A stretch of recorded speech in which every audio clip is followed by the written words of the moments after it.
All right, welcome back. Welcome back to another episode of Qualified Conversations, where we have in-depth conversations with those who are, in fact, qualified. So, first and foremost, before we get started, please make sure that you are subscribed to the YouTube page. It's going to be somewhere on this screen somewhere. I don't know exactly where we're going to place it, but make sure y'all hit that like, make sure y'all hit that subscribe button, and follow our channel. Now, the moment we've all been waiting for. This evening, we have a Caribbean queen in the building. We got a Caribbean queen in the building. Now, she's branded as one of Atlanta's best female DJs, and she's internationally known on the microphone, but just for some other things, because she actually doesn't necessarily do it with her vocals. But I want to introduce to y'all DJ Reese. DJ Reese, first of all, welcome. Thank you for having me. That was a hell of an intro, man. Was it? Yeah. I it. Made me feel good. I'm okay. Yeah, but definitely thank you for coming. And I wanna start here, right? Because I said a Caribbean queen, right? I like that, yeah. Now, please tell the people, where is it that you are actually from? Okay, so I was born and raised in the Bahamas.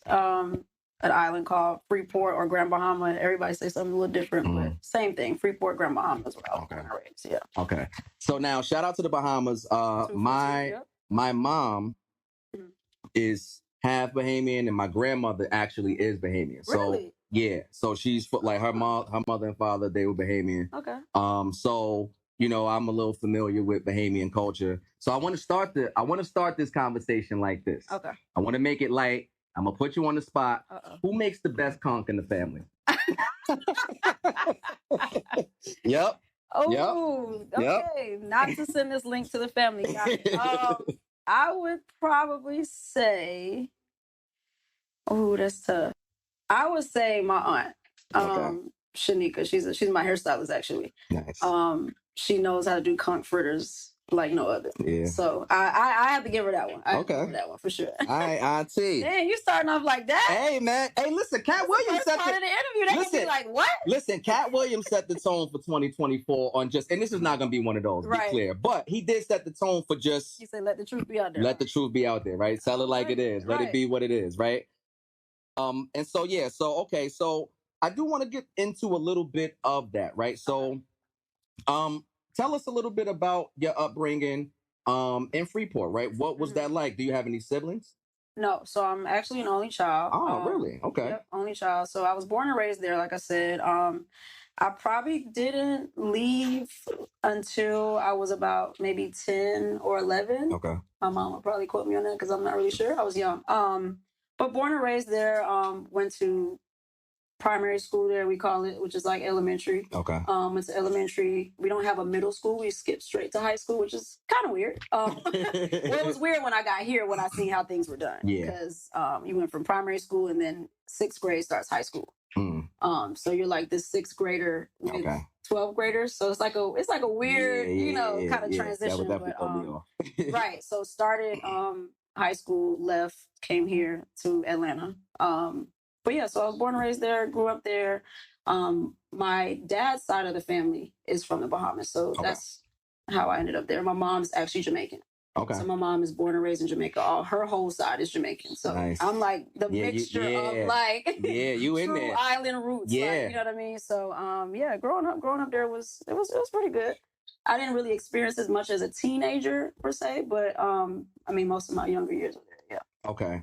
And so now, because I wasn't sure, mom, dad. So mom's Jamaican. So now in the household, what type of music are we hearing? What's the vibes? That's a good question. And I'm sorry, this is a 2-part question. That's part one. Okay. And then the second part is, who would you say, if any, has more of the musical prowess, I would say? Like who's more I guess, musically inclined. If from the one, family. yeah, no, between mom and dad. Oh, between mom and dad. Yeah, between mom and dad. If it's either or, you know. Yeah, so dad for sure. But my dad passed away when I was younger. I was about 5 or so. Definitely musically inclined.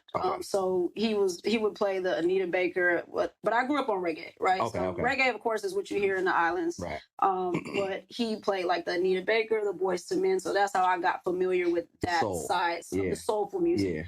Yeah. But it was mainly reggae. Okay. Right, so reggae was like the driving. That's what I was listening to. Okay. Like the Bears Hammond, the Sizzler, like that. Yeah. That's what I grew up listening to. Okay. You know what I mean? So that's fire. Those is vibes. I know. Big vibes. No, for sure. Yeah. Big vibes. Reggae was definitely like the biggest influence of like. That's what I listened to the whole time. You know, I'm gonna be honest, right? I always say this about reggae. First and foremost, if you can't move to reggae, you're an alien because you can't hear reggae music and be still. And just be still. Yeah, like correct. It's not a thing. Correct. How is that a thing? But just because you're moving don't mean you're moving right. Because my family will tell you I have no rhythm. They be like, "How you just so into music?" No and like, okay, I have rhythm, but I can't dance for real. Okay. Like I know the beat, I know the grooves, but I can't. I'm not a good dancer. No. That's so wild to me. I wouldn't think that. Yeah, I guess I just told them myself. They probably would have never known. That was out there now. Look, 2024, y'all. They would have never known. Dang, I spoiled it. You putting out titles like that. You shouldn't have did that. I'm sorry. But you know what? No, but they're actually going to understand why you are a Caribbean queen. Even more, right? Even more, right. Yeah. So, okay, so growing up, primarily reggae, right? So those are the vibes. You come to the States around 10, 11-ish. For the first time. So I went back and forth. Okay. I forgot to say that, but came for the first time when I was 10 or 11, went back to high school, and then came back to high school here. So it was a lot of back and forth. Annoying. And it was I know that's annoying, but based on how you were saying like school was and the grades are different. Hard to catch up when I got here. Didn't know what was going on curriculum-wise. So it was a lot, for sure. And no siblings. Who were you bouncing this frustration off of? My mama. Yeah. Okay. I was going to say you really close. Yeah, okay. It was just me and my mom. So like I said, my dad passed. So when we moved to the States, it was just me and her. And my uncle, my dad's brother, was here. So that's how we landed in Atlanta. Okay. And he's been here. He's still here. He's like a father figure to me. Sure. That's my guy. But so it was just me and my mom for literally since I was like 5, 6 years old. Yeah. Okay. Well, first of all, shout out to mom. Yeah. You know what I'm saying? Definitely shout out to mom. And be clear, this is Women's Month, right? So we do want to highlight not only you, but your story. In your story is bigging up mom, right? Yeah. So big up to mom, big up to you, big up to women in general, because this is the time just where we overly celebrate it, but, you know, we celebrate women. At least we should, throughout for the sure, yeah. So, but the extra emphasis doesn't hurt. Yeah, the extra emphasis definitely doesn't hurt. For sure. So, okay. Now, at what point would you say you're relatively stationary here, as opposed to not going back as frequently during the school year, right? Because maybe in the summers, maybe you visit or whatever. I would say high school. So literally as 9th grade start, like the back and forth wasn't as much because I had to like kind of focus and get caught up. Because like I said, I was behind, like coming from middle school to high school, you know, like back and forth was a lot. So I want to say when I started 9th grade here, it was like, okay, I feel settled in. Like I was getting settled in, I would say. Yeah. Okay. So 9th grade for sure. So that's great time. That's perfect time, right? Because it's high school. It's a new thing. High school. Now, music has always been a part of, I guess, it's like kind of been, you know, part of your heartbeat, right? Right. Did you take an extreme liking to it early? Was it something that you knew and maybe mom helped you hone in on it? Or how did it become a thing for you? Or was it always there and you figured it out later? So I would put it like this, right? Like being an only child is only so many ways you can kind of entertain yourself. Right. So I think music was that for me. Like I always kind of like hugged it. Like that was always my safe haven, I guess. Like I always just stuck to it. Like I want to listen to this song. I want to listen to this album. I want to put this on to feel, you know, normal or at home or whatever. Like, and the cool thing about music is you can take it wherever you go. Right. So like for me, when I came from the Bahamas, I'm like, okay, I'm missing home. I can listen to reggae. I can listen to this. I can still feel like I'm at home through music. Right. And so I feel like that's where music became important to me, because it was like, this is something that no one can ever get rid of it. Right. I can always turn this song on and remember I was with my friends back home or my family or whatever. So I think that's what music became for me. So. And music is timeless, right? Music Correct. is, I say there's no expiration date on good music, right? Absolutely, yeah. And so it's, you have those moments, right? Like you said, you could tap back into home from hearing a certain song that reminds you of home or just gives you that feeling, and that acts as your safe haven. So, okay, so music is your best friend. Correct. Right. Basically. Music is your best friend, right? I like some people got imaginary friends. Like music was what I was. That's a hell of a best friend. I mean, music is my best friend. Honestly, if I'm being honest, I mean, because I feel the same way. It's everything for me, to me. It's all things. It runs through me. You know what I'm saying? So for sure, absolutely. So I can relate. And as you're traveling with best friend, we're gonna call it best friend. As you're traveling with bestie, you're traveling with bestie, and you get into high school. And I don't want to fast track too much, but I'm just trying to understand at what point for you, right? Matter of fact, let me ask you like this. Growing up, I want to know some of your musical inspirations or favorites, just growing up, and by the time you're in high school, like maybe who was I like kind of clinging to? What is your vibe? Reese, and at this time, not today, but at this time, high school, we're gonna call it 9th, 10th grade. Okay. What's your vibe? What's kind of your go-to to describe where I was at? Yeah. I would say I didn't really. I mean, it's hard to remember what was going on at that point. I don't have to think about the year and go back, but I know for sure when I moved here, I wasn't as tapped in like with the music as much here yet, because I was so back and forth. So it was like I was still in the reggae heavily, outside of Lauryn Hill. Lauryn Hill is like one of my favorite artists. So for me, it was like Lauryn Hill, it was Ja Cure, it was like what we call like rhythms, culture rhythms. That's what I was stuck on for a minute when I got here, like going into high school. So I wasn't really I hadn't transitioned over all the way into like American music, I would say. And we were always behind in the Bahamas, like, and that's not in a bad way, but it's just like, it's a country where it's like, things take a little while to come here. So songs that you might hear today, we probably didn't hear for like a year later, or it didn't get popping, or, you know what I mean? So still behind in that, like same way I'm talking about curriculum, still behind in music or trying to catch up to certain things. So for me, when I, got to high school, I was still stuck on that reggae vibe. But Lauryn Hill was somebody that I always listened to. Lauryn Hill, Boyz II Men, Anita Baker, and then like Ja Cure and like the cultural rhythm reggae. So that's kind of where I was at that time. All right, at that time. And so now, just being here, right? Again, you're stationary, music is bestie, but now you're making friends. You're kind of getting settled into, okay, this is kind of steady. Outside of the annoyance or the frustration of having to go back and forth, was there any like real hurdles in just getting settled here?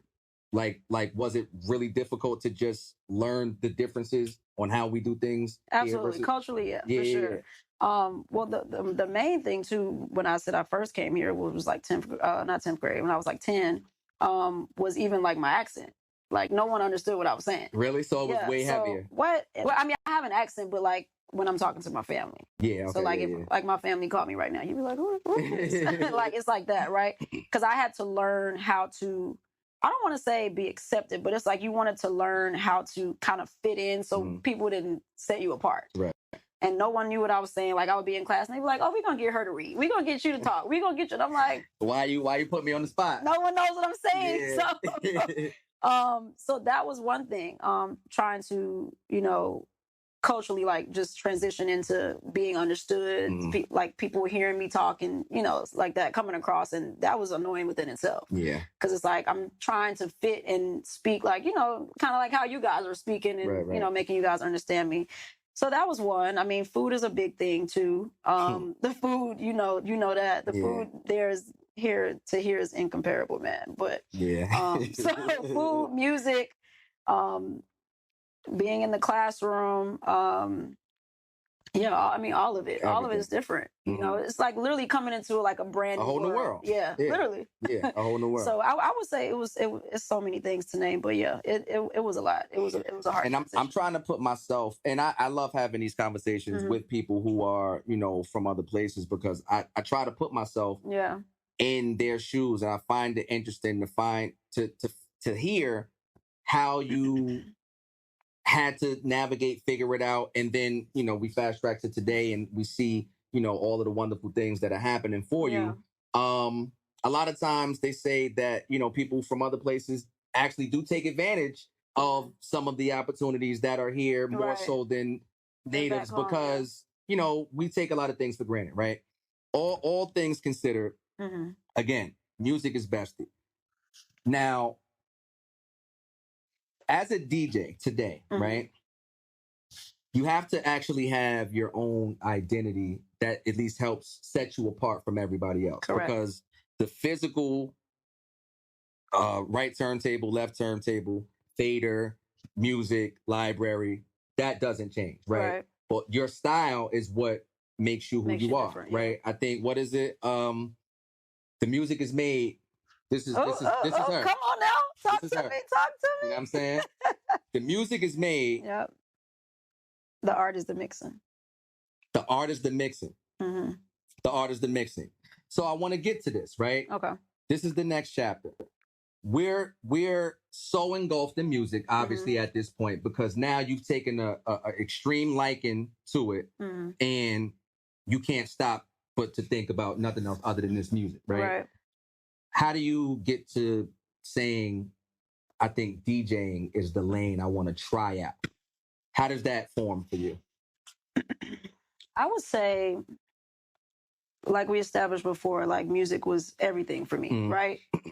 So me going into, I used to visit back home a lot, right? When we first moved here, because, you know, you homesick, you go home as much as you can, right?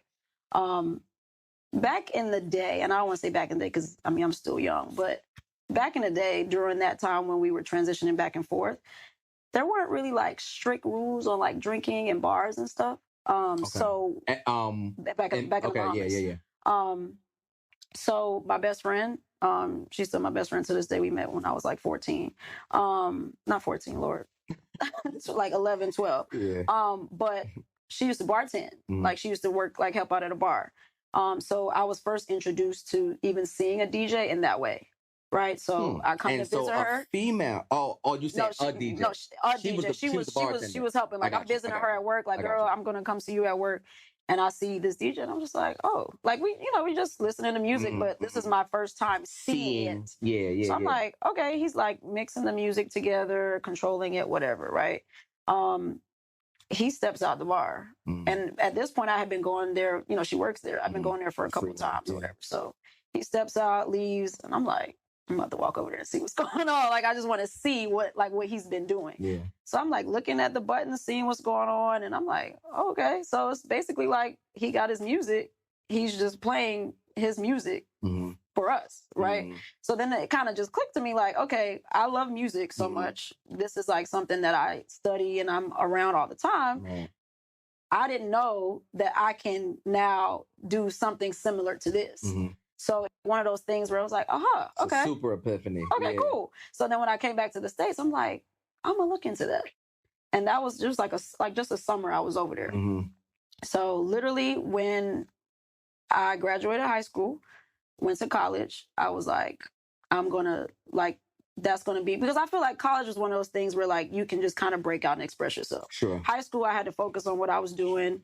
What I did leading up to that, like I used to make like mixes, CDs, and that's kind of how I formed the putting my own mixes together. Like cohesiveness. Correct. Yeah. Like, oh, I'm going to put this song here. I'm going to put this song here. And I used to literally sell like little CDs, right? Yeah, that was one of my hustles in high school too. I was one of the first ones in the hood with a computer. So. Exactly. And one of my friends would tell you, like, I literally used to sell, like, have little CDs or whatever, little mixes.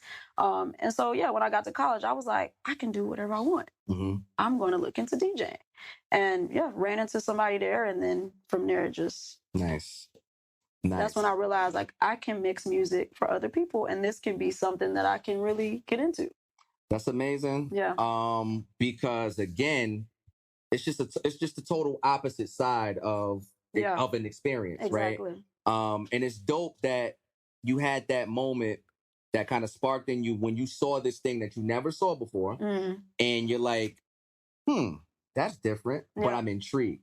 Exactly. I want more, right? And people may think like, well, how is it that you just seen that? Listen, when you talked about earlier, like, what's the difference between like growing up there? I barely watch TV. There. We barely home. We barely have internet. We're outside. Yeah. Like we're outside picking fruit. We're outside like enjoying just life being like in the world. The internet, all of that, like really didn't come into play for me until I started to transition back and forth. So that's interesting. Seeing somebody do that, I'm just like, what is this? Like, what is he doing? You know what I mean? Like, it was new for me. So then I started to see, okay, this is like something I can do. Yeah. And then when I realized like what it was, like, it's like you have to you move to America and you're like putting things together. You're like piecing things together. Like, oh, this is a career. Oh, this is whatever. You can do this. You don't have to be, a nurse or a doctor or, you know what I mean? So that was also like a thing that you realize moving here, like, it is really the land of so many opportunities. Yeah. And like you said, people come here and they want to take advantage of that. Yeah. So, yeah. And then as you moved here, well, as you got here, I mean, here being Atlanta, right? Right. I know one thing, or I've heard one thing about like in the Bahamas, they don't particularly refer to people as black people, or like you don't hear like you don't hear those divisive conversations over there, right? Not at all. So, because it's interesting to me, I was going to ask, like, okay, you came here, it's Atlanta. I know, well, Atlanta's always kind of been one of those black cities. Yeah. Right. But, like, I guess that wouldn't have really been a thing for you, right? To know that this is a super black place. And no, it wouldn't have mattered because I wouldn't even pay attention to it. Yeah. It was just like, there weren't as much like labels or like, oh, he's black or he's mixed or he's whatever. You know what I mean? Yeah. And I mean, there probably really wouldn't much white people you would see outside of like tourism. Like growing up in schools and stuff. I don't even think we had white people at my school if I'm thinking about it. But it's not a thing. But if I saw someone, it wasn't like, oh my God, he's white. You know what I mean? Or she or whatever. But so it wasn't a thing. Yeah. Until I got here and I was just like, like people don't like black people here. Yeah. Okay. Like, you know what I mean? Yeah. Like that was also a realization that I had moving here too. Yeah. Yeah. Because there's awkward. Atlanta and then there's Georgia. Yeah. It's very awkward. Funny story about that real quick though. I was in ROTC in high school. Okay. And we took a lot of trips. So that's how I also saw a lot of places outside of, because I only came to Atlanta and Florida, because you kind of got to go through Florida to get home. And we took a trip. I think we ended up in Kentucky, I want to say. And man, let me tell you, if that wasn't a culture shock, I literally went to the bathroom in a McDonald's. We literally got off the bus and they're like, use the bathroom, went to the bathroom. This white girl walked out the bathroom, saw me, and she screamed. And I'm just like, what's wrong with her? And like, that was like the shock to me, because I was like, oh, like this is literally like what it's like. Wow. Like she screamed when she saw me. And I'm like, dang, like what I do? I'm just walking out the bathroom like you, and that, you know what I mean? Like, so that just shows you how big of a difference it was. Yeah. Like we didn't care. And I'm sorry to cut you off, but no, you good. I mean, you're talking about when you're younger, right? We're not even talking about 20 years ago. And if we are, we're talking about 20 years max. Well, right? Yeah. No, actually, yeah, pretty much exact. Because in high school, we're like, what, 14? 15? Yeah. Okay. Yeah. So cool, right? Years, yeah. So 20 years. That's no time. No. And this is not, you know what I'm saying? This is not the 60s. This is not us watching an old movie. Like, this is your life. 2009. Which is, it sucks to laugh at that. No, it does. Because unfortunately, we all have those 2010, experiences. Yeah. But that is crazy that it was that extreme. I wanted to scream back because I'm like, what's going on? Yeah, what's going on? You shocked me too. Like, I don't know. Yeah. You know, so here's what I want to ask. We already talked about how you fell in love with, or how you were just sparked to know that you can DJ, right? Or know that was even a thing. So now I want to walk me through the process of getting actual equipment. Where did that come into play? Like, at what point did you actually buy your first piece of equipment?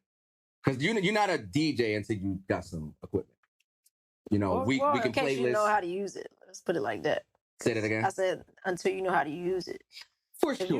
You can have equipment. That's fair. That's fair.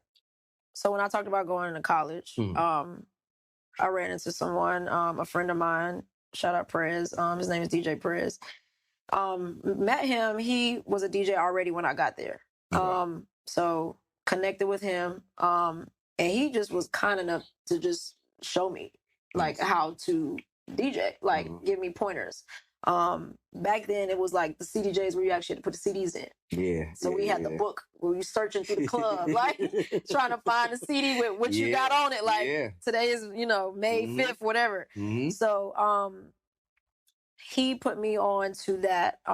It was cool though. Like he actually challenged me too. It wasn't just like, okay, I'm gonna show you how to do this and then you figure this shit out. Right. It was like holding you accountable.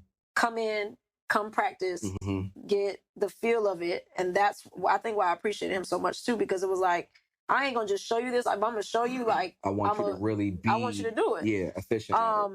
So I practiced, like, every day I would pull up to his crib, every day, practice. And we had friends that would, come over too, until I thought I was ready. And I'm a perfectionist. So I was like, I was nervous to start. Yeah. But he was like, bro, you just got to do it. Yeah. And my best friend that I was speaking of earlier, he was doing promotion and stuff at the time at West Georgia.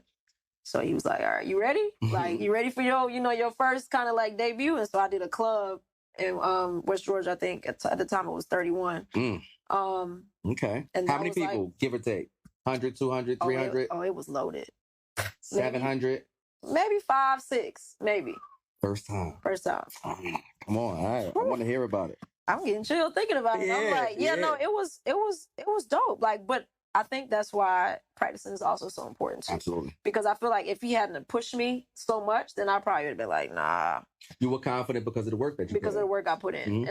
And then back then it was a little easier too, I would say, because you had your CDs too. Like you really couldn't mess up too much because you already have to have something preset in your mind. Yeah. Like now, like I probably don't go into most gigs with a preset. Like I'm just like, I know the type of gig I'm going to. So now you know the type of vibe I'm going to get. But back then it was like, all right, you got 5, 6 CDs to work with. You can play No Hands on this one CD, and then you can play, Travis Porter and Rich Kids or whatever.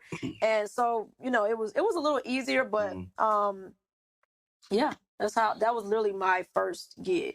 That's fire. Literally, yeah. Now, just having an epiphany as a creative person, you know how we get in our heads sometimes. Right. I was just thinking to myself, if you ain't nervous, you don't respect it. True. I feel that way about any time I do anything, right? I've been performing my whole life. Music is something that I'm super familiar with, in front of audiences, all of those different things. Even as an athlete, before a game or whatever the case may be. But if don't have a little bit of, if that doesn't exist at all and you're just overly confident, you don't really respect it. Because the respect comes from I hope I don't mess this up. Right. That's where the respect comes in. So that experience, how much was it nerves versus excitement for the first time? That 500 people crowd or whatever it was, that first club. I think it was majority nerves because I didn't know what to expect. Sure. Right. So it's like, you know how it is. You DJ too. Like you don't know, like you can't explain to someone that hasn't done it, like what that feeling is like being in that booth. And it's like, I am controlling the sound for this entire thing. So the weight of that was like, wait a minute. Yeah. And then everybody's looking up in the DJ booth and it's like, who is this? Right. So it's like, the excitement came after when I was like, oh my God, I just did that. Let me get ready for the next one. That makes sense. But it was like, it was about 90% nerves the first time. Yeah. And then once I got through it, I was like, oh, snap. I did that. This is lit. So yeah, that's kind of how it was for the first one. Okay. That makes sense. And I kind of want to fast forward and I'm going to bring it right back. I want to go to where I first saw you. Uh-oh. And it's funny, right? Because I'm not gonna go where she thinks I'm gonna go, y'all. So we got a little inside joke. We're gonna keep it there. Right. But I know that you recently or not too long ago were just kind of asking just on social media where people first remember hearing you and this to that. So I want to share my experience, right? So my experience, I'm on a date, I'm at a club, not a club, I'm sorry, restaurant, knife. I knew you was going to say that. Okay. Knife, right? And I'm vibing, you know, it's date night, you know, I'm chilling. But again, music is my heartbeat too, right? So I'm listening. I'm always listening. Everybody knows that I'm going to be extra super OD critical every single time. Everybody knows. I can't turn it off. It is what it is. So I'm eating. I'm vibing. It's a little vibe.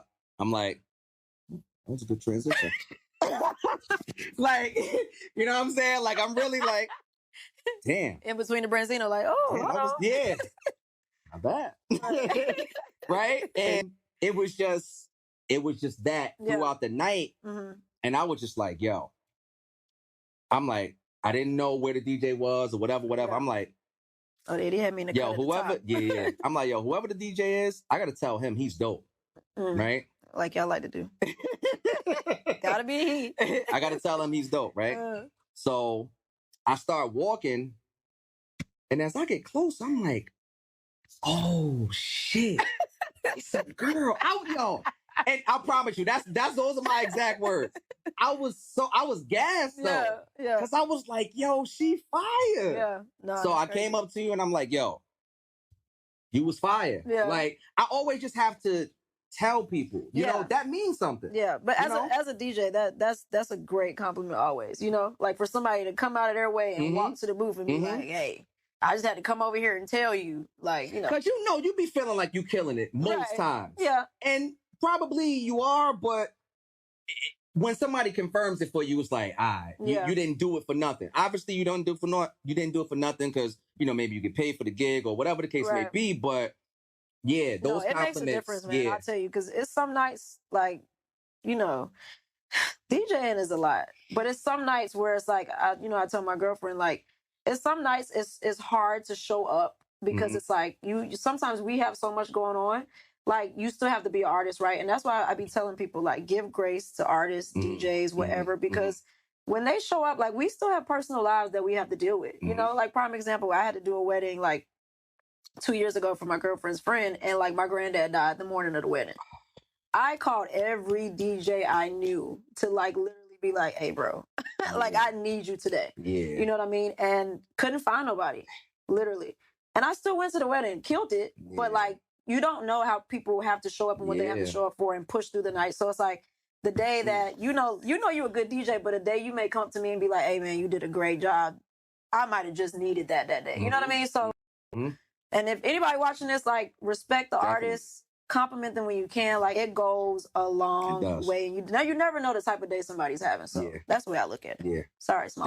No. That's a gem. But don't miss that, because that's extremely important. For sure. That's extremely important. So knife, So so that's how I met you, and from there, you know, I just, you know, been paying attention because, again, as a creative, you know, some people hate, right? You know, hate is a part of it. But for the most part, like, you kind of root for other creatives. You want to, because they're inspiring you the same time you might be inspiring them or whatever the case may be. So you need that community of creative people that just allow you to keep being reminded that this can happen, this is real, this is going to work out, all of those different things. Like, we need those things. So, you know, I've been a fan ever since, and so here we are. I appreciate that. Thank you for saying that, because I couldn't remember where we met. But I was just like, I know he gonna tell me. So now we've done a thing. We know, okay, I can do this. You're used to practicing, so now that's part of the gig, right? I gotta practice, I gotta work on my craft, I gotta get right, polish up, and then get to the next thing. Correct. I want to speak to you about a very key word, and I want people out there listening to what you have to say and just everything, right? Networking. Networking is extremely important. It is.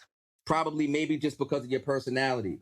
You know, you might be an approachable person, or people might like to be around you. So your man, I forget his name, but he was willing to show you and help you because you're a good person, not because he owed you. Right. Because he didn't owe you anything, right? But so you take those relationships, and then you meet other people, and you have more relationships, and you build, and then you now have this thing called a network. Right. I want you to speak to your ability to kind of navigate and network with different people in the space to continue to further your journey as what we call the profession of a DJ.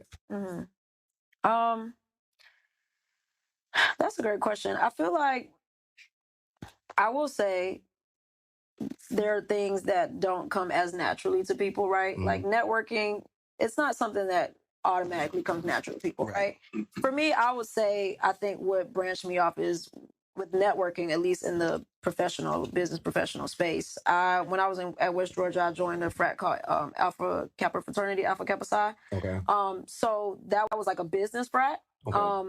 And I'm just saying that because, like, I'm not going to just say, like, one day I woke up and was like, and you had all the answers. Yeah. I think that molded me into how to be a professional. That molded me into learning how to network, learning how to bump shoulders with people and how to speak to people, how to give your elevator speech or your 30-second speech, whatever they call it, right? That's where mine came from. I'm not going to lie. So I'm still a part of that fraternity, but that is what helped me on the business side of things. Okay. And I did have to do a little bit of networking because, like I said, I'm not from here, so I literally went from high school and I went to West Georgia. And for people that don't know where West Georgia is about an hour from the city, hour 15, depending on how you drive.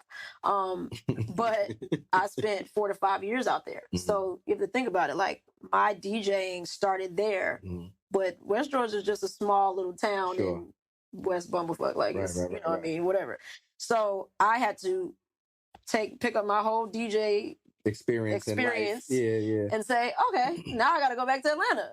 What am I going to do? Because I've been playing at the clubs out here, playing at the restaurants. This is where I've been for the past 4 or 5 years. So I'm thinking, okay, I got this. I get to Atlanta and I'm like, oh shit. Welcome to the big league. I still have to start over and work to get where I need to get. I would say, like, my footwork began with, like, going to different places and saying, hey, do you need a DJ? Do you have, do you have nights where you need a DJ? Are you willing to give a sister a chance? Like, you know what I mean? Like, that's kind of how I had to do it. And, like, I had to just, go to different little lounges, go to different little clubs. And I kept doing that until... you got some yeses. I got some yeses. Like, and I went to college I changed majors a couple times, but I ended off with mass communications and marketing. So marketing, advertising is like my field, right? So I told myself immediately, like, okay, I can do the groundwork, but what do I have what do I have that people can say, let me go find this person? So I was always immediately on I need a website. I need business cards. I'm posting flyers online on social media, right? So I'm sorry to cut you off. So you were more business first. Like, you, because you already had it. Yeah. You already kind of groomed that way via your is it fraternity? Or it's called a fraternity because it's co-ed. Okay, got it. So they do men and women in the fraternity. Yeah. But so you were business first. Okay, I'm listening. So started doing the groundwork, started popping in different places, trying to see who I can, like, give me an opportunity. Sure. But on the other end, I was still doing the marketing, the flyers, I'm available for gigs, the everything on social media and website as well. Until I got my first opportunity, which was at, I get them confused because, the clubs change now. It's not Capture, because I did DJ at Capture when Capture was a thing. But I think it was Crave, I believe it was called. Which is off of Crescent, which is now, I think, Traffic. So Traffic was like 5 different clubs before it is now. That was my first club opportunity. Nice. And I think from there, and it was like a weekly, so I did it every Friday. A guy named Jay that I met. Every Friday, he gave me a weekly, open up, and I was there every week. And I think that one opportunity, man, I think just from there, like, I think I did enough groundwork to just be like, okay, I landed this gig, and then now it's just word of mouth comes from there. You know what I mean? Because it's like, oh, well, who's this girl DJing? And literally from there, like, was that a thing? Like, and that has to be a thing, right? You're a female DJ. So being in spaces, did you always get big eyes and surprise looks when people see? Well, you even said it. Right, yeah, right. You know what I mean? So it's like, I think sometimes it's like, oh, okay, I get it. I think sometimes you have...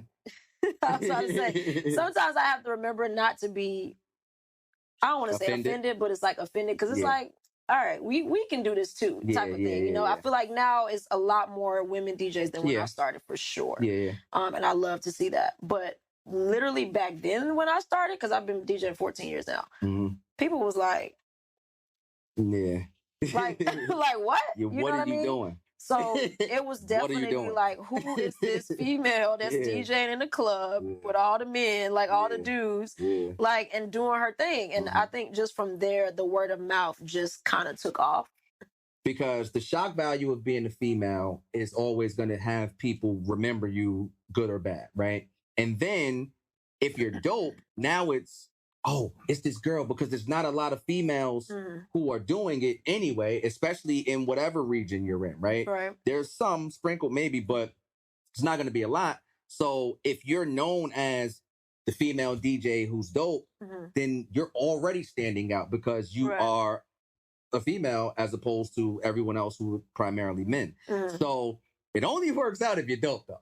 Right. Because if you're the female that's they'll remember you if you're bad too. Because then it's like, well, here go the female DJs can't even hold their own type of thing. You know? And it doesn't really, it doesn't help other female DJs. Because now, I mean, we know how it is. Not pandering, but just really being honest.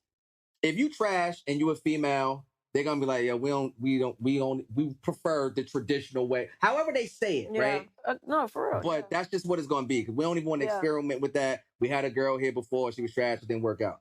But for you, it works in your favor, right? So I think that that's also something that you can kind of maybe look at as a benefit. And I understand how it can be offensive. And maybe as you talk it out, you could say, I'm trying not to be offended. I'll just say to you as well, try not to take offense to it, because that's just the landscape. That's just what it is. It's the same thing with female barbers. Right. You know, they go through it and other industries as well. So, okay. So you come back to Atlanta, I think you said, and now you're kind of figuring out Traffic is the first club where that's your weekly thing. But it used to be something else. All of these things and relationships are blossoming. How do we get to, and this is Atlanta, right? So it's a bunch of people who live here, who famous celebrities or whatever the case may be. Right. How do those type of interactions start to happen for you? Is it just random? How, just celebrities might show up at wherever you're DJing? Or are you going where celebrities are and you're trying to say, hey, I do this thing, come check me out? Like, how do you now start rubbing shoulders with some people who would be considered who's who in the industry, right? Because before, you're servicing the people, and we're servicing the people because we love it. But as we ascend and as we get different opportunities, we just around different people. When those crowds start to change for you, kind of speak to that and how that changed things for you. I would say I think it's just all about who you run into, So for me, if you're asking like how I got to be around like certain celebrity clients and in that, is that what you mean? Yeah, more or less. So I will say like a lot of the major things that I did, like I want to say years ago, I ran into a PR company called Theory Communications. And Andrea Hamilton and Erica Hamilton, they own it. It's two ladies. I met them so long ago. I want to say like 8 or 9 years ago. And they, hit me up for a gig. And ever since then, like it was, to me, I'm a firm believer in keeping longevity with people, like making sure like when I do something, I do it right the first time and they're going to call me back. Right, exactly. Right. So that's people that I still work with, and that's a connection that I kept. And the more their company grew, they started servicing a lot of high like celebrity clients. So I want to say that's kind of how it started for me at first, with like the celebrity people that I was around or DJing for. Because I remember like they had asked me to do a gig for like T.I. like at the Gathering Spot, right? Like years ago. And then that gig turns into something else. That gig, like it's like a domino effect, right? And so I think once I made that connection, kept that connection, and made sure I did a great job at what I needed to do, that took me from that one gig to next levels, 40, 50 gigs later, when the clientele only grows more, right? And I think that's just what's important. And I feel like once people always have something good to say, they're going to spread your name more than if, you know, if they didn't have anything good to say. Right. So that's always what I focus on, being as professional as I can be, because I'm like a stickler about that. And maintaining those connections. And when they call, they can say, oh, well, Reese did a great job. She's professional. She's on time. She's X, Y, and Z. Like, that is what I think kept me in that space, and then allowed other opportunities to come from it. Yeah.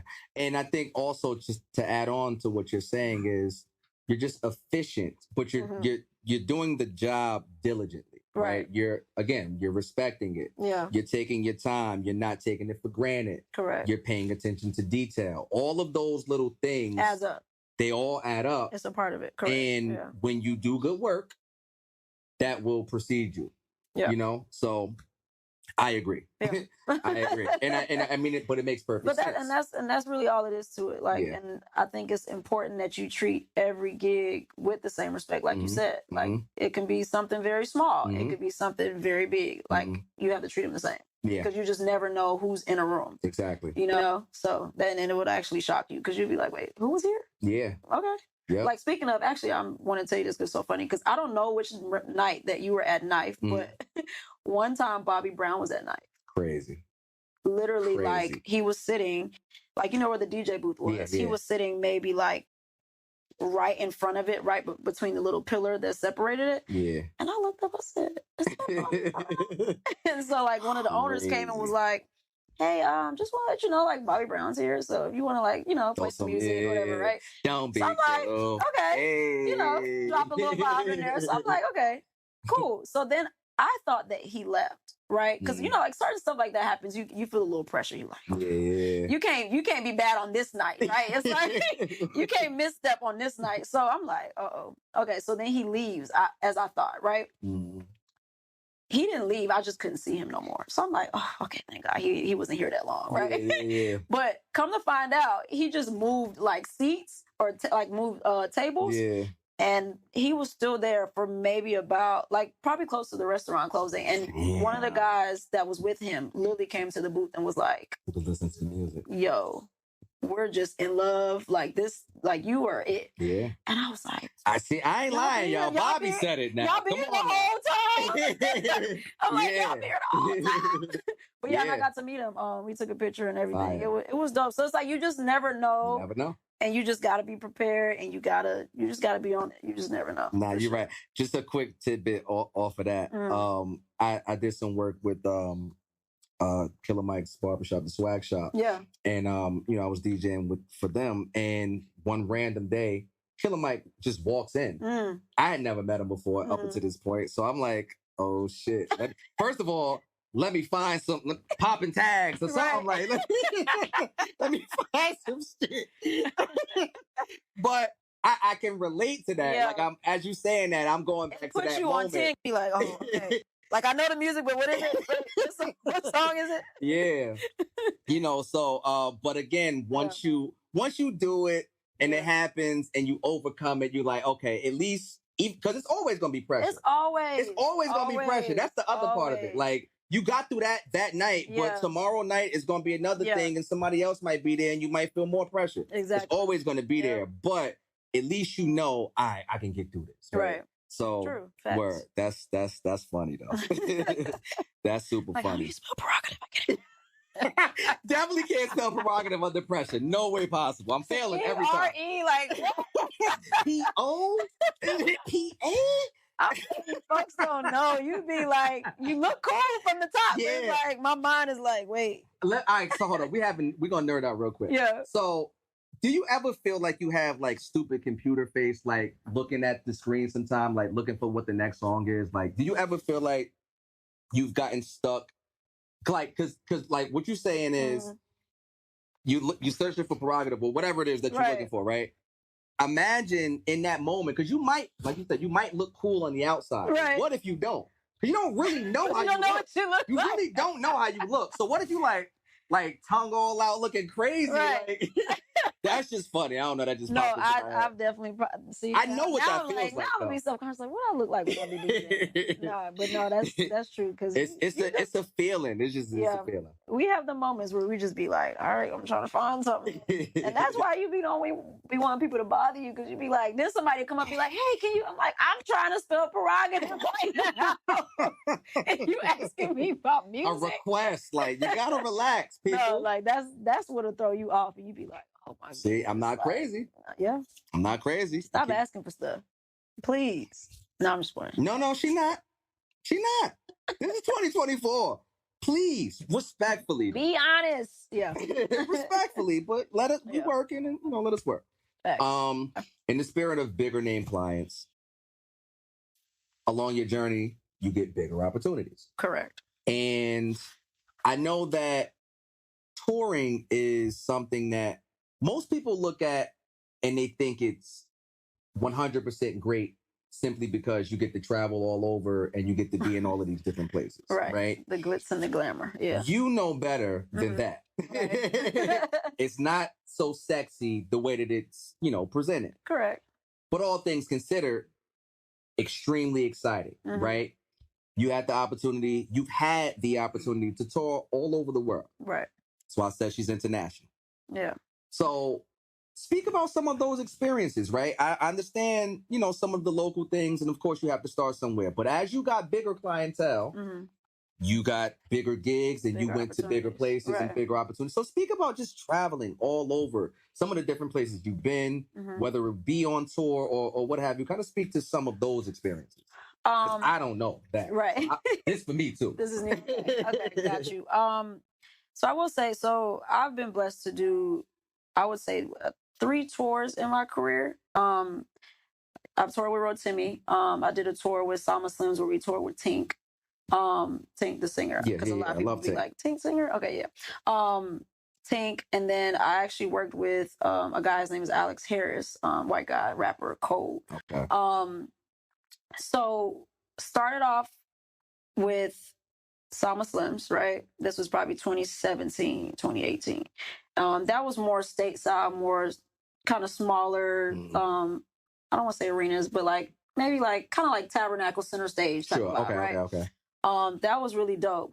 We did a lot of I guess West Coast, Midwest, because Tink's from Chicago. That was cool to see in general because I mean, you don't get to see it. Yeah. I'm like, okay, we going to Phoenix, we going to wherever. It was cool. Nice. Portland, we went to Portland, places like that I never thought that I would see. I think that was dope. I'm mentioning those because it's I did recently travel to bigger places, but to me, I still appreciated those places too because. First of all, they happened. Second of all, you didn't know. Yeah. And you enjoyed it. Right. So started like that. And then when I worked with Alex Harris that I just mentioned, the coolest place that we went that I never thought I would ever see or even hadn't heard of at the time was Albania. You know what it is? Well, I know it exists in the world. I can't tell you on the map where it's at. I know Albania, but it still mind blows me to say that because we traveled there and that was insane. So I think we traveled to Rome from DC. We landed in Rome. Wait, slow down. Wait, relax. Whoa, pause. I'm trying to take Rome. I know, but slow down. Rome from DC to Rome. First of all, how long is that flight? Probably 10 hours. Okay, that's not. So we went from here to DC. Okay. DC to Rome. Rome to I forgot the name of the actual country. Is it Tehran, something like that? Tehran. Like TAHRAN, something like that. Don't give me the line. I don't worry remember. About it. Tehran. It's in the Middle East, right? Yeah. So that was probably the wildest. I didn't know what to expect. Crazy. I didn't know what type of people were over there. I didn't know anything. Yeah. That's top 5 for me. One of the coolest places I've probably seen. The coolest, really? Yeah, because it was they didn't speak English, but it was a mixture of I want to say I don't want to say New York, but I don't know. It was just different, and I did I said I didn't know what to expect. Yeah. The people were cool. The food was amazing. But yeah, it was really dope. So that was dope. And then moved from Alex Harris, and I got the pleasure to work with Rotimi. And you know, he's Nigerian. So that was cool to work with him too, because it was like working with somebody else that has a different background like me. Right. You know what I mean? We can't call it Caribbean. No, but it's still the same vibe, right? Because then you got like Afro beats, and I was like, oh, this is my type of vibe, right? So, touring with him was really cool, and we got to go to some really dope places, man. We went to Zambia, not last year, but like 2 years ago. We went to Zambia. We went to, where else did we go? It was we went to like St. Kitts. We went to so many places, but Zambia is like memorable most for me because I don't know if you saw that video on my page when I was walking with the cheetah. Was it the cheetah? Did I see that one? I probably did, but I'm not remembering it right now. Yeah. But okay. I don't remember much of it either because I kind of blacked out when it happened. Because that sounds great. You heard me. I'm like, walking with the cheetah. I got the proof. So like, I've always said, like, man, I've just been blessed with some amazing opportunities to be able to see the world because of music. The same thing we talked about in the beginning, like something that I just love so much, and I was like, this is taking me so far. So yeah, I mean, I've been to some really, really, really, really dope places, and I'm just grateful for it, you know. Yeah. And to even be able to see those places that I probably never thought I would see. I'm sorry, because I heard everything that you said. But I have to go back to Albania. I know. Because this is crazy to me. Now I want to look it up because I want to... Somebody look it up. Well, here's what I want to ask you. I want to remember exactly where it was because I want to get it right, but... The people, though, right? Because, again, I've never been in these types of spaces, right? So, like, and you said you didn't know what to expect. No Black people. What did you play? No Black people. That's all. Let me just say that because there were no Black people like there. white. So when they saw me, like white. Middle East white, I guess. So it's better. Like but they saw us and they just automatically assumed we were celebrities. So like we have people like, can we have a picture? Yeah, they were really nice. It wasn't like the girl in the bathroom from what I talked about earlier. Ain't nobody was screaming in that way, like scared. It was like, oh my God, like, can we get pictures? Like, where are you guys from? Like, it was. And you look like a star. Thank you. Don't make me blush. But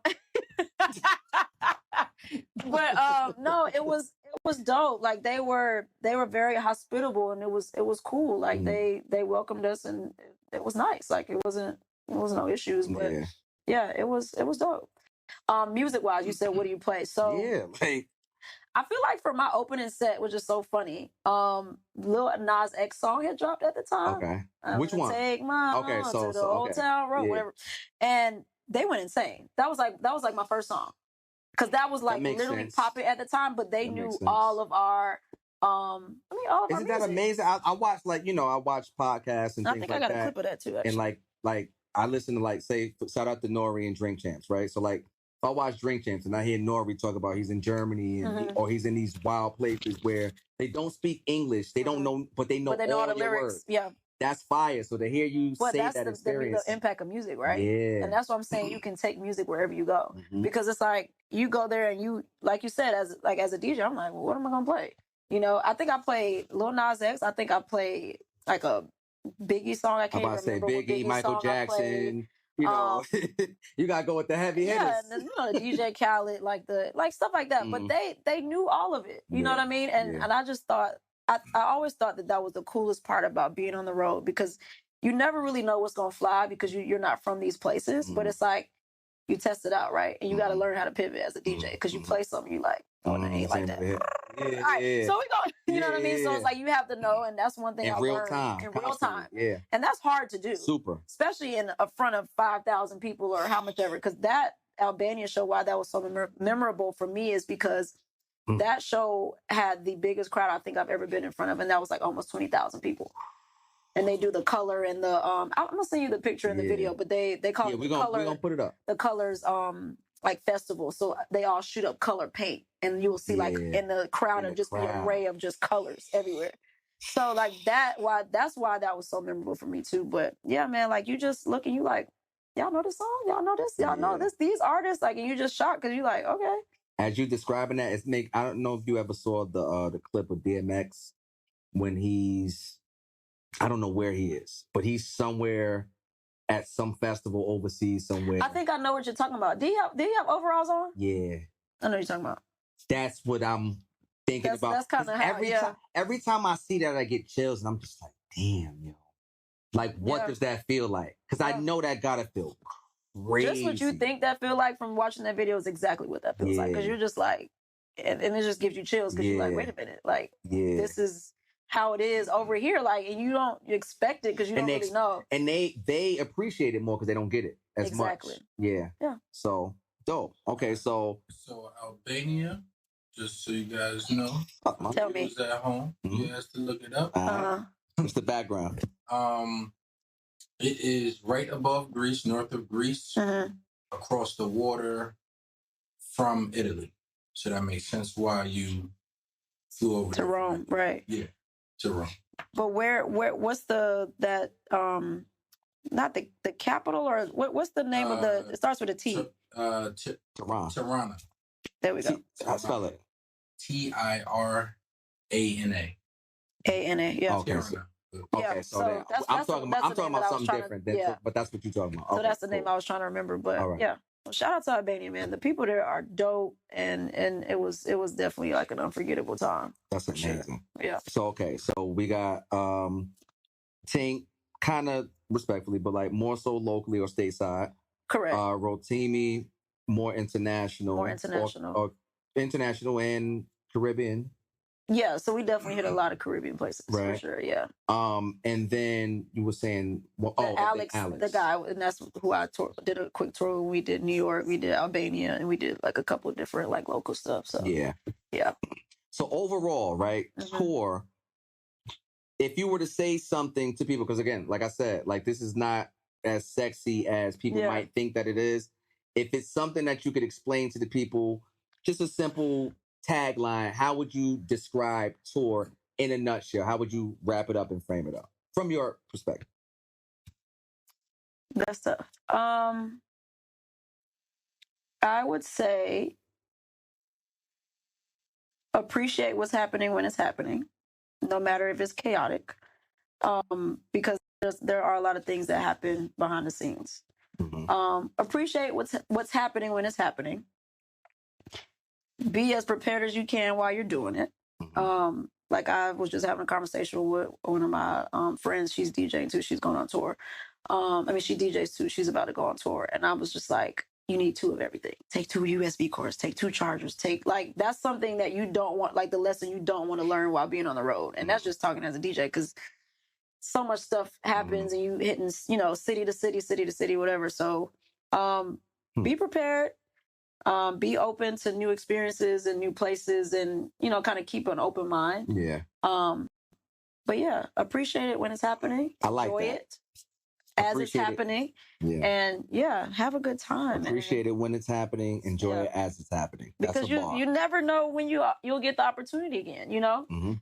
Like everybody, like I was saying to my girlfriend the other day, I'm just like, everybody has their moment, their time, their turn. Yeah. Right. So it's like, you get the opportunity, embrace it. Be happy about it. Enjoy when you can, no matter if it's not the best, it doesn't look the best, but no one really knows what's going on but you and whatever. So it's like you just. And that's an important perspective as well. Nobody else really knows the behind the scenes anyway. So because most of the time, like we stress so much too, right? Like as performers or as artists or whatever, and we're just like, oh my God, like I'm like this happened, or I missed this, or like I might say to myself, like I didn't get to say this night, or I forgot to play this song.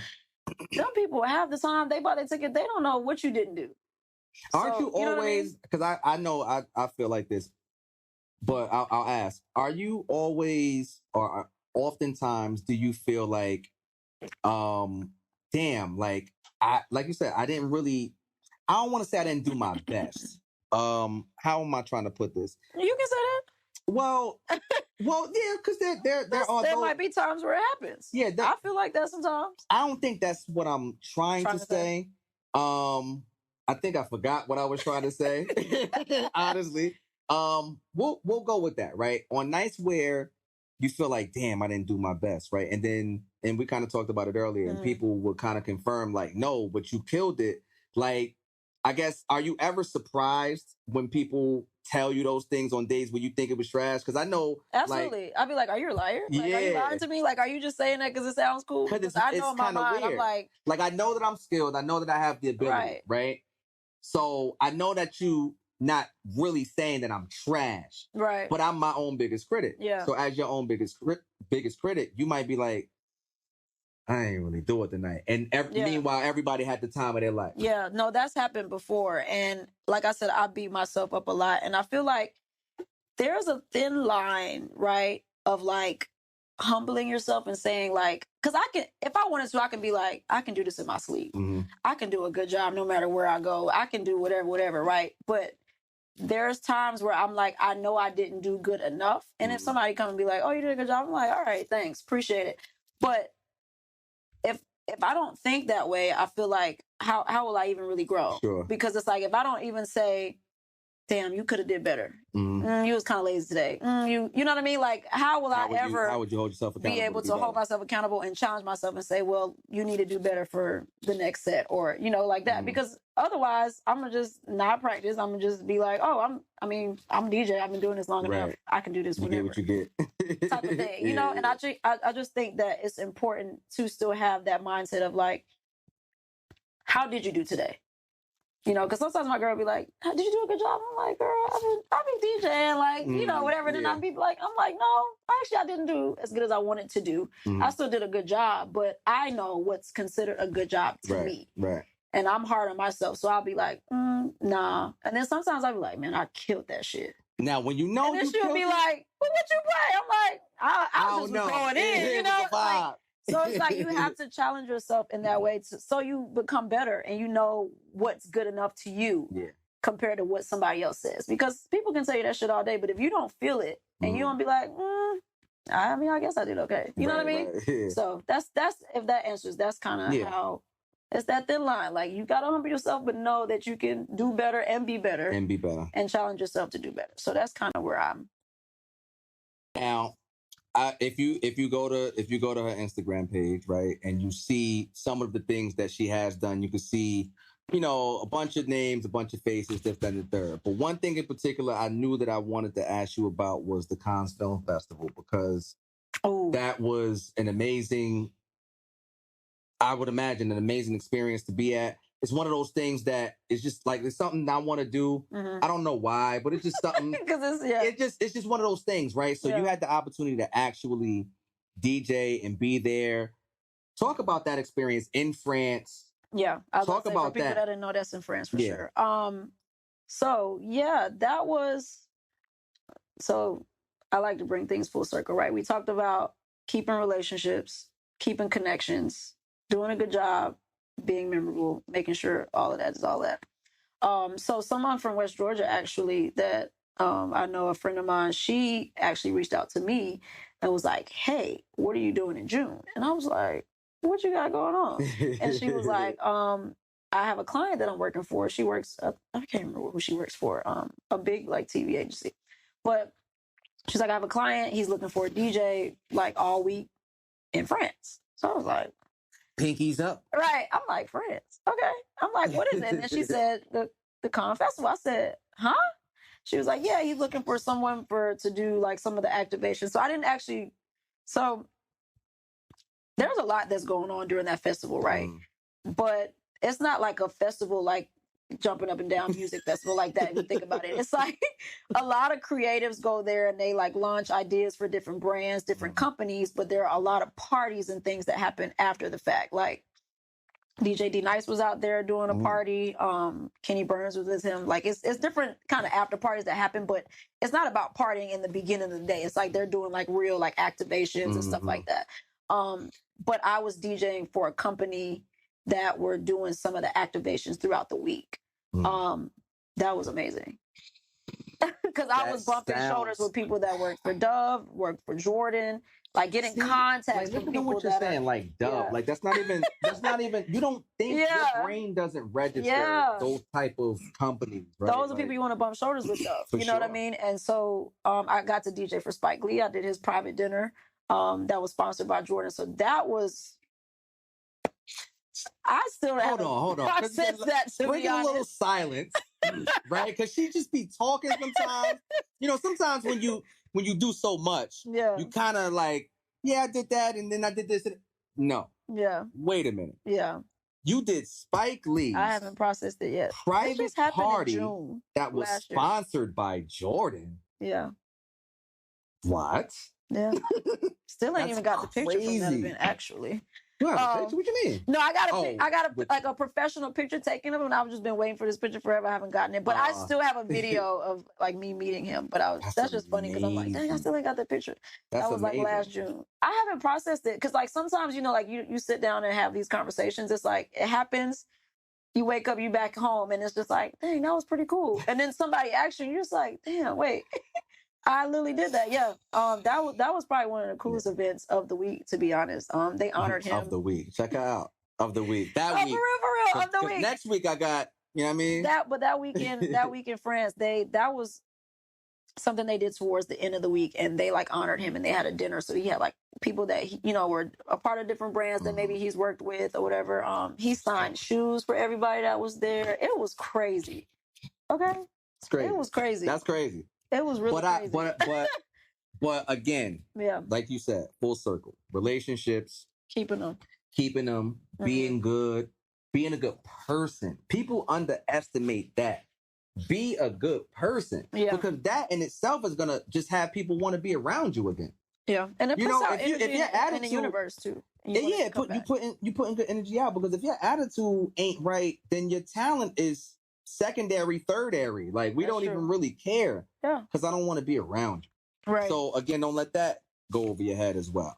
So listen, Reese, because we've been all over the world. And now, like a music head would do. You have all of these different experiences, all of these different relationships that you've been able to cultivate over the years. Today, what would you say is the most fulfilling part about all of it? Ooh.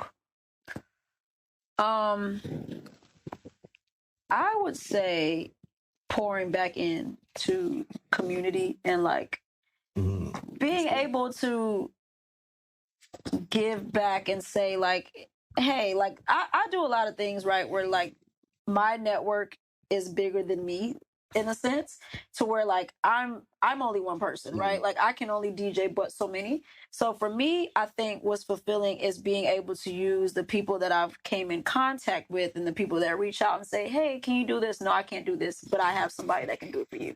I like that. That is what I'm really big on. And I don't want to be biased towards the men, but I still I give it. It is women's month. I give it back to other female DJs because I know how hard it was for me starting off to do what I'm doing. So yeah, that's what fulfills me, and I feel like a lot of my DJ colleagues, like I try to, like I said, gigs that I know I can't do, and I know, like I said, I'm only one person. I try to give back. So when I have people reach out and say, "Hey, can you do this gig?" and whatever, I give it to them, and because I know how it was for me.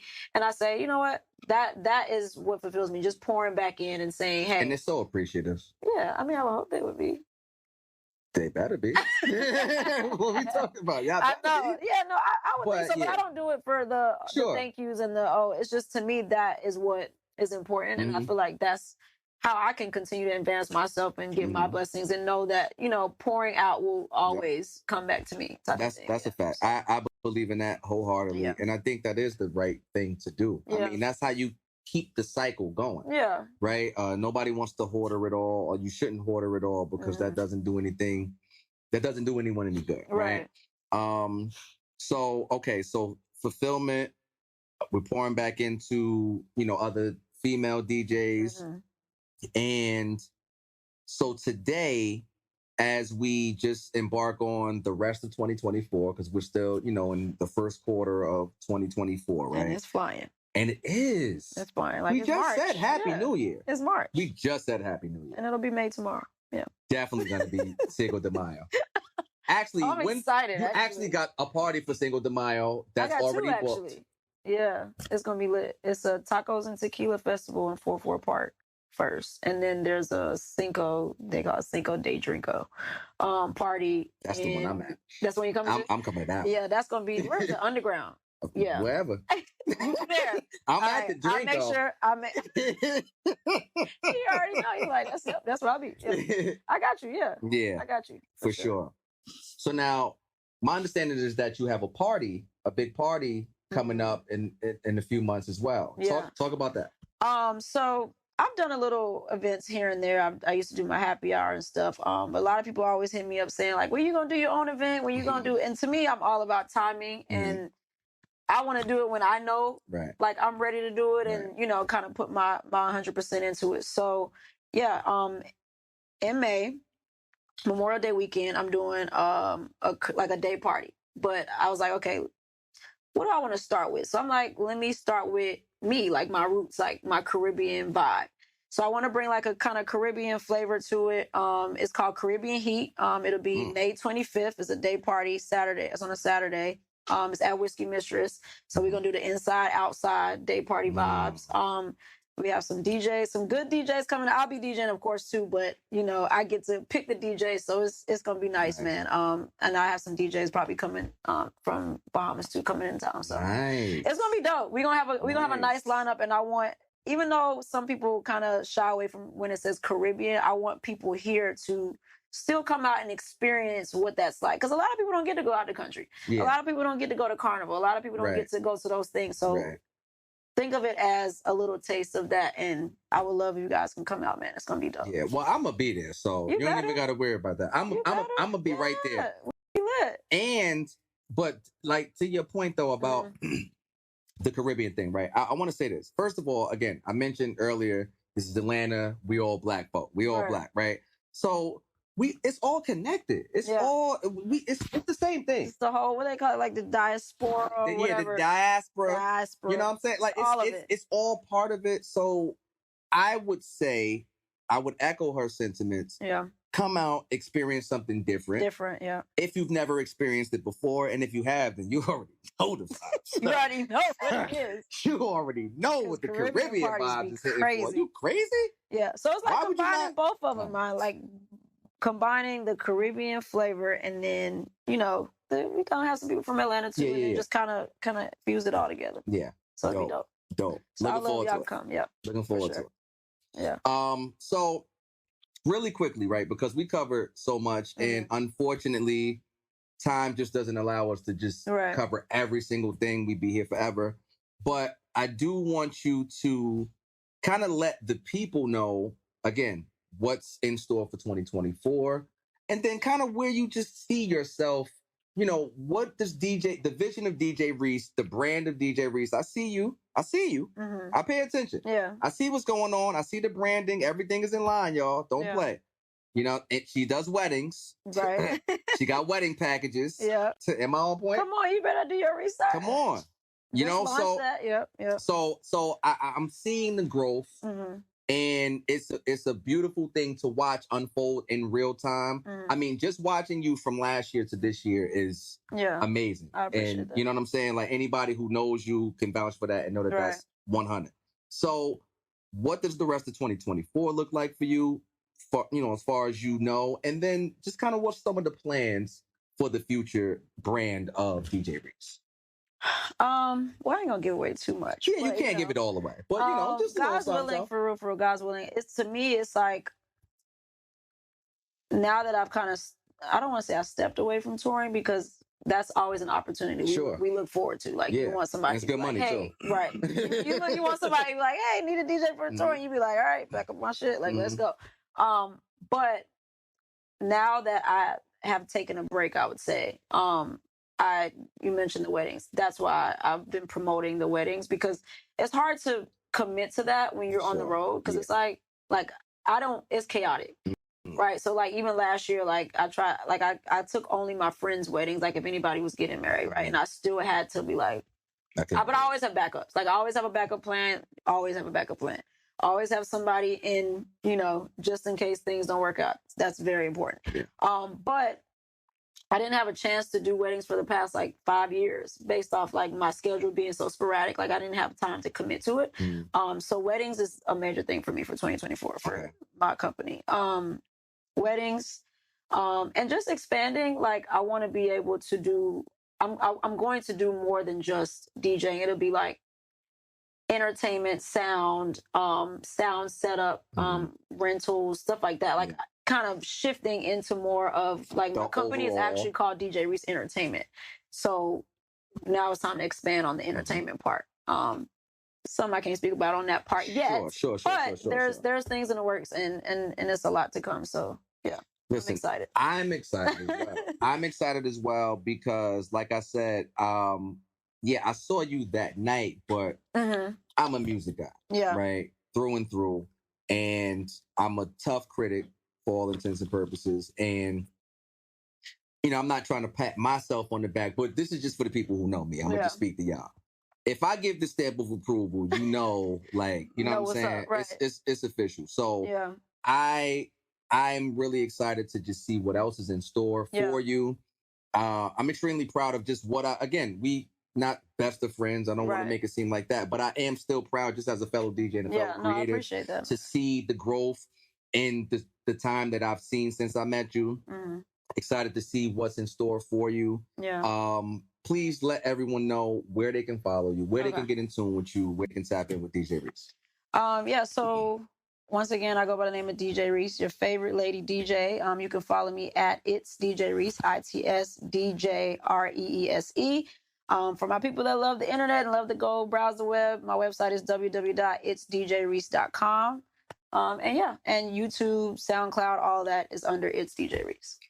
All right. Yeah. There you heard it. Ladies and gentlemen, DJ Reese. Thank you. Appreciate it. And let's give a round of applause. Yes, I appreciate it. All right, signing off. Peace.